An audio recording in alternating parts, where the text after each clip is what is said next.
Broncos country, what is going on? It is your boy Mark here again with Marky Sports. Hope you guys are having a great Friday. Today is it's Friday. Man, the holiday always be throwing me off. Anyways, hope you guys are having a wonderful Friday. Hope you guys had a chance to enjoy the 4th of July with your family, with the ones that you love the most. And guys, there is more Bonix hype. There is more people hopping on the Bonix hype train. But are they really hopping on it, or has this just been something that's now coming out as being reported? Because some of these reports talk about these gurus and these respected coaches and respected ex quarterback players are really hyping up. I've really been talking about Bo Nix for the last couple of years, and a lot of these reports are just coming out. So, guys, there is some reason to be optimistic. There is more hope for Broncos country when it comes to the quarterback position that we've been searching for many, many years to try and solve. And we will dive into it. But before we do that, guys, smash that subscribe button. You see it right below there? Go ahead and hit it. If you love Broncos football, if you love Nuggets basketball, if you love Avalanche hockey, and if you love fantasy football as a whole, you're going to love this channel. There's going to be a lot of great content coming up revolving around all of it. I am a native. If you guys don't know about it, I've grew up in Denver my whole life, and always been a huge Denver sports fan.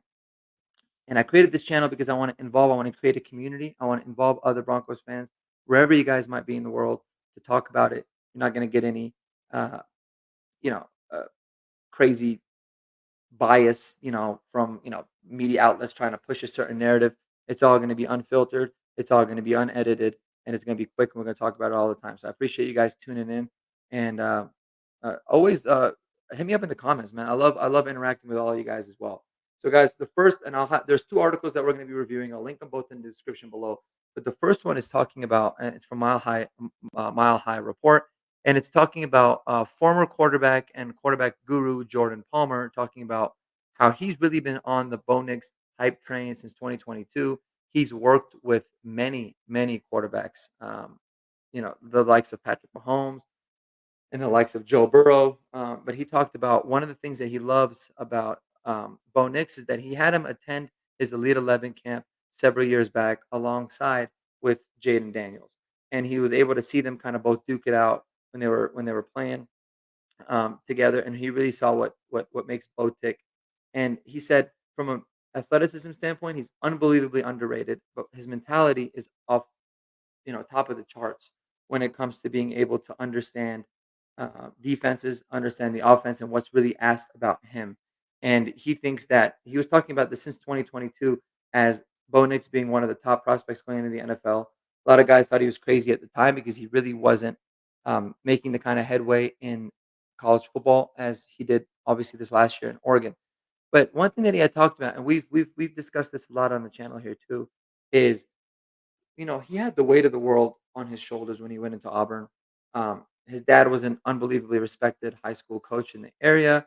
They all, his family, many of his family members have went to Auburn, so there was this expectations for him that I think was unrealistic, especially as an 18-year-old kid, coming out of high school.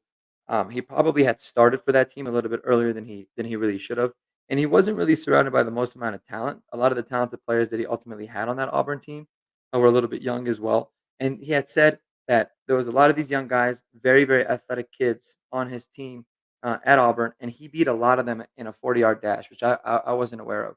So that just sheds a little bit of light onto the actual athleticism that Bo Nix has. I think it's something that's unbelievably underrated.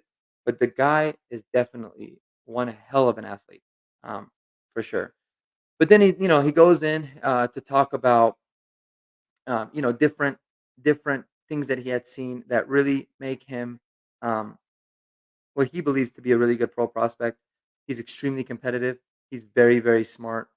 He doesn't really care about what other people necessarily think about him. He just really grinds, puts his head down, and looks into the dives into the playbook. And I think we saw that in rookie minicamp when he came in with the Broncos. The media outlets, they were asking him questions like, what are you going to be doing? Or there's, DMAC had talked about, there's a really big hockey game tonight, and he just doesn't seem to care about any of that. He cares about learning this playbook and getting a good understanding. And he came out and said it. He's like, I'm not really worried about that. I'm worried about learning about this playbook. And you kind of see that. That was always something that was talked about him coming up, is that he's a film junkie. He really dives in. He takes this stuff very, very seriously, which obviously you have to be successful. But this is something that Jordan Palmer said he had seen many years prior before he was even hyped up to come into the league, which is awesome. And so I'll let you guys read the rest of it. There's a lot of really good stuff in there from somebody that is highly respected in quarterback and in the NFL circles, really, in terms of being able to identify a lot of talent. Another thing, another uh, article that had come out is Kyle Whittingham, who is the Utah Utes head coach. He's one of the highest tenured head coaches, very, very, very well respected in terms of the work that he does for that Utah program. And he said, boy, did he do a number on us last year. He said he is tremendous.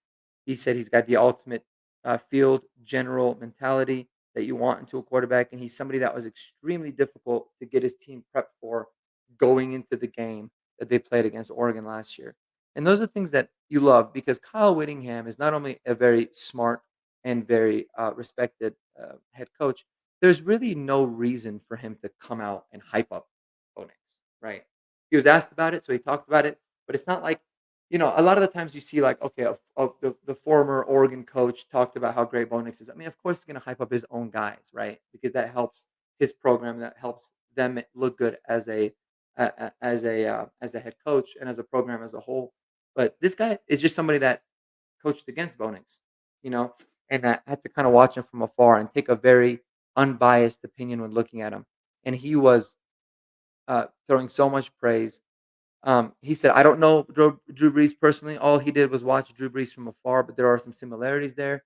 He thinks that that coach, and I'm quoting here. I think Coach Payton is really going to like Bo. I think he's going to find out that there's probably a lot of common ground between him and Drew. Now that he's got miles to go before he gets to that level, obviously. But Drew Brees was one of the best to ever do it, and he thinks that he comes from a similar mold and is cut from a similar cloth. And those are obviously things that you love to hear because there was a lot of that. And the more consistent type of reporting that you can hear, the better. Now, there are a lot of reports that come out and say the Broncos made a mistake and he was more of a second round pick. And that's fine too. And that's kind of what I think that you see with Bo Nix is that you've got a big group of guys that are saying he's probably going to be an average starter and elite backup. You've got a lot of guys that says he's got potential to be a Pro Bowl caliber type of player, but that's about it. So it kind of fits into that mold we always talk about where doesn't necessarily have the highest ceiling, right? He could, but he's somebody that's going to be able to make an impact right away. And that's what makes his whole thing fascinating is that, I look at it like, what's his ceiling? His ceiling is Drew Brees. His ceiling is I mean, can he reach that? Sure. Is the chances low? Obviously. But his ceiling is Drew Brees, but it also seems like his floor is like Derek Carr. And if he can be anywhere between those two, I think Broncos country is going to be really, really happy about it. So I'm fired up, guys. There's reason for optimism. Camp is coming up here. It's going to be coming up quickly in the next few weeks, and we're going to be all on it. I will be traveling overseas. I will be international in the Middle East for 3 weeks, starting on July 19th. But don't think I'll forget y'all. We'll have some breaking news coverage from Amman, Jordan, or from Beirut, Lebanon, depending on where I am at this specific time. So, how many sports channels are you going to see going to be live in the Middle East during training camp? So I have some great things coming for you guys too, and I'm pumped up about it. But I hope you guys have a wonderful weekend. Enjoy your Friday. Enjoy your weekend. Spend time with those people that you love the most. Go Broncos as always. A mile high salute to everybody. Everybody.